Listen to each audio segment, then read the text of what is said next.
lovely. Thank you so much. You're involved in a game show called This Is Your Romance, and This Is Your Life, and this is the wisdom of the 65-year-old married couple. We'll start out with This Is Your Romance. Now, I understand that many years ago, too numerous to mention, a young lady moved into the neighborhood and a young man saw her. Now, could you give us a little details on your first meeting, mother or father? What kind of details? How about even before that? Before you met her, and you heard about her? Yes, when you heard about that there was a young lady moving to town. Well, Peggy's mom and dad were at our house, and I was so impressed with them, and Peggy's mother said, we have two daughters. One is Elizabeth, we call Beth, and the other is Margaret, we call Peggy. And of course, I, being a young man, very interested in the opposite. I can't say that word. Not on the air, folks.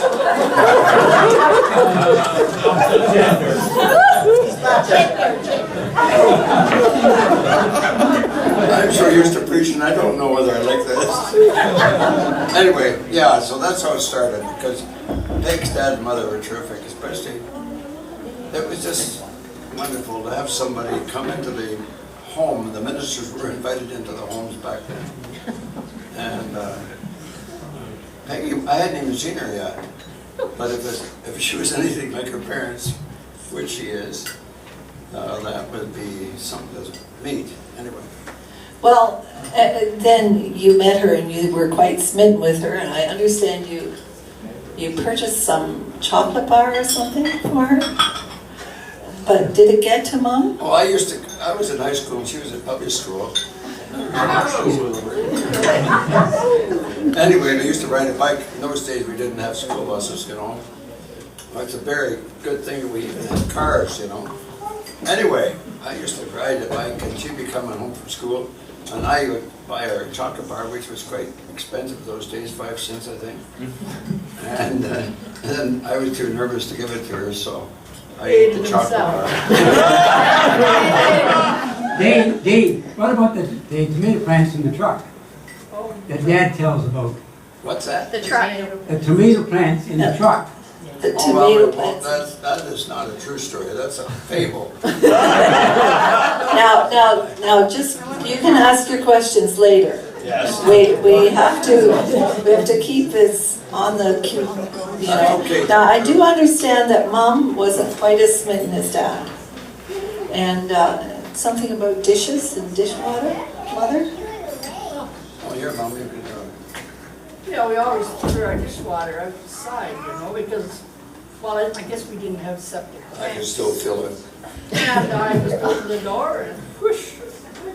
Well, I guess he was out there somewhere.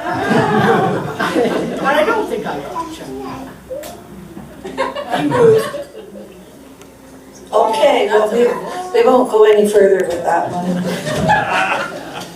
Now, they both went to Prairie Bible Institute together, and this was a little...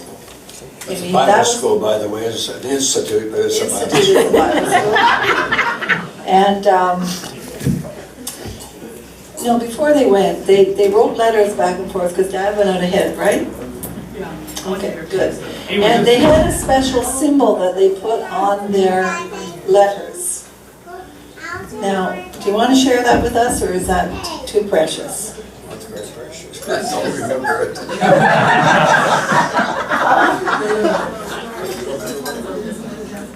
The little stars. Oh, yeah, now I know. She reminded me. I used to put the dipper, like the stars, and that would be our family, and it turned out that was it, but it One was less. prophetic. No, one less.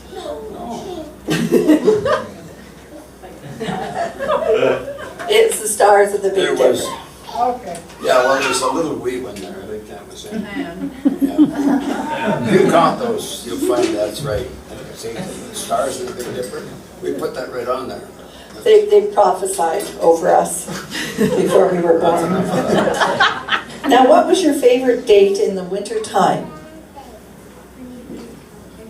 Being a true Canadian, it was what was it? No, it was skating. We used to go to Stovall Rink and or Clevine's. what was that? Clevine's Pond. Oh, Clevine's Pond, but that was with another guy like you. No, it wasn't.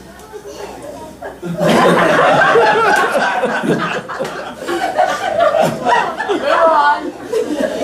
Prairie Bible Institute, what was the dating experience like there?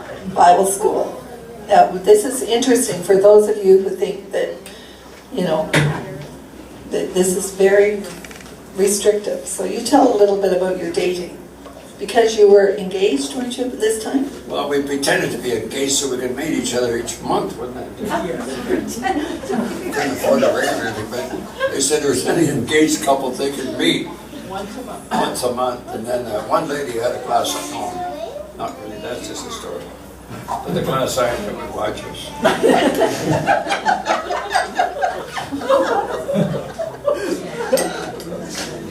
That's what it felt like anyway. Every move we made, Once a month date. That's pretty special. very special. Now, then you did get married, and you... Somebody have pictures to show that. I'm reading as I'm talking, the mouth is going. Just a few little details here. What color were the bridesmaids' dresses? Mother? Yellow and turquoise. Yes, and there was a mix-up in the order for the flowers. Yeah. What flowers did you get? I ended up with roses, which were a little wilted, but that was okay. I wanted carnations, because I like carnations. I got roses, that was all right. And who was the maid of honor and the best man? Alice and, My brother Doug, a rich man. He's right over there, folks, if you want to see him later. That's your Dutch uncle. And then we had other people that are present here that were present at your wedding. Was Aunt Louise at your wedding as well? Aunt Beth? Just wee little things then. a little bigger than me.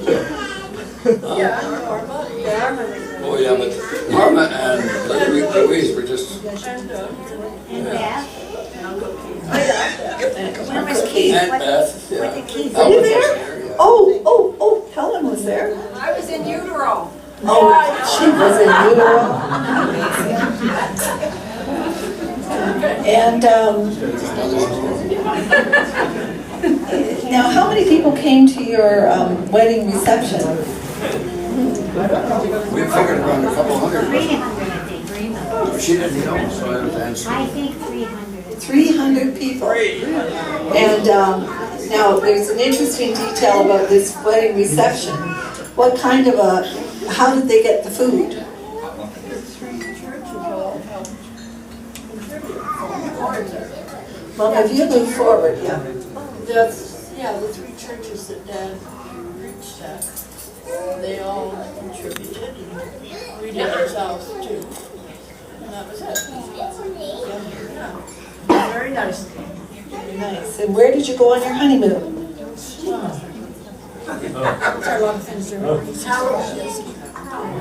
Halliburton, I think. Halliburton and Muskoka. Yeah. Yes, and they have a tradition, and I will let it out of the bag. Every time you go into on Highway 11 and you go up there and you go across the Severn Bridge, and the first nice rock cut, Dad reached over and held Mom's hand. And so that became a tradition, and every time we go up to the cottage, you have to reach over and hold